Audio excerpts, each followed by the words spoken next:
ننتظر خلال الدقائق القليلة القادمة إعلان المستشار الزند رئيس نادي القضاة موقف قضاة مصر ونوادي قضاة مصر من الإشراف على الاستفتاء القادم على الدستور. معي على الهاتف الدكتور عمرو حمزاوي عضو المكتب السياسي لجبهة الإنقاذ. دكتور عمرو، كيف ترى المشهد اليوم وجبهة الإنقاذ اجتماعاتها وصلت إلى إيه؟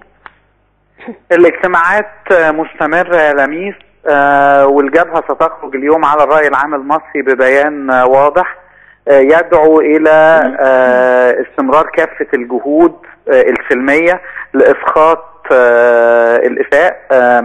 رأينا وموقفنا كما هو، نحن أمام جمعية تأسيسية باطلة أعدت مشروعا للدستور هو مشروع باطل. نحن نرفض استعلاء رئيس الجمهورية على الرفض الشعبي الكاسح للجمعية التأسيسية وللمشروع الدستوري، على الأقل رفض شعبي واضح ومؤثر إن لم يكن من أغلبية إنما من قطاع لا يستهان به في مصر. نرفض استعلاء الرئيس بدفع الدستور غير التوافقي للاستفتاء. نرفض ايضا الطريقة التي اصبح بها رئيس الجمهورية في واقع الامر ليس رئيسا لكل مصريين بل رئيس لفصيل او لجماعة ويتصرف وفقا لرغبات واهواء وارادة هذه الجماعة. في هذا الاطار سنقوم بكل مجهوداتنا لاسقاط هذا الاستفتاء. يعني اسقاط هذا الاستفتاء بمعنى هتدعو للمقاطعة ام تدعو لله؟ لا نحن لن نعطي ولن نضفي شرعية على استفتاء باطل هو حصاد جمعية تأسيسية باطلة ومشروع باطل للدستور به الكثير من الإشكاليات وبه عصف بالحقوق والحريات. نحن لن نضفي شرعية بالذهاب باتجاه نعم ولا. نحن لن نضفي شرعية على الإطلاق على هذا الانتزاع الكامل لمصر من مسار تحول ديمقراطي وخطوات بناء ديكتاتورية واضحة. لميس ما حدث اليوم أمام المحكمة الدستورية العليا يذكر، وأنا أسف للغاية أن أقول هذا، يذكر بما حدث في ألمانيا في الثلاثينيات من الدكتاتور هتلر ومن خلايا وميليشيات الحزب النازي. نحن أمام مظاهر للعنف ومظاهر للغوغائية لم تعد تحتمل ولا يمكن السكوت عليها ولا يمكن إضفاء شرعية عليها بمشاركة في هذه الممارسة البعيدة عن الديمقراطية. جبهة الإنقاذ ستدعو المصريين للمشاركة في الساء القادم. ندعو كل مصري وكل مصري للمشاركة لأن الأمر تجاوز مسألة النزاع السياسي إلى محاولة اختطاف مصر بالكامل واحتكار مصر من جانب جماعة ومن جانب فصيل واحد لا يرى إلا سواه في هذا الوطن الكبير. هذه المسيرات ستتجه إلى قصر الاتحادية يا دكتور عمرو؟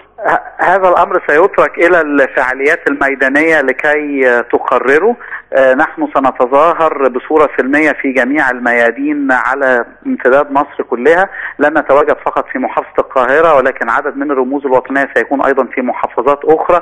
ولو قررت الفعاليات الميدانية بسلمية التوجه إلى الاتحادية فإن هذا القرار سيفعل وسنذهب إلى هناك. نحن لا نتورط على الإطلاق في تعطيل عمل مؤسسات ما زلنا رغم غياب الشرعية عنها. أتحدث عن مؤسسة الرئاسة رغم نظرتنا الواضحة أن هذه المؤسسة ضربت شرعيتها في مقتل بكل الممارسات التي وقع بها رئيس الجمهورية خلال العشرة أيام الماضية، إلا أننا لن نعطل المؤسسات فسنذهب في مسيرة سلمية للتعبير عن احتجاجنا وستتوالى الفعاليات. لن نسلم على الإطلاق. نحن في، وأنا أقول هذا لكل مصري ولكل مصري، المسألة ليست مسألة أيام لكن هي معركة طويلة المدى سنخوضها بصورة سلمية ولن نضفي شرعية أبدا على إجراءات غير ديمقراطية في الجوهر وفي المضمون. طيب الرئيس بالأمس في خطابه عند تسلم الدستور قال أنه يدعو القوى الوطنية لحوار.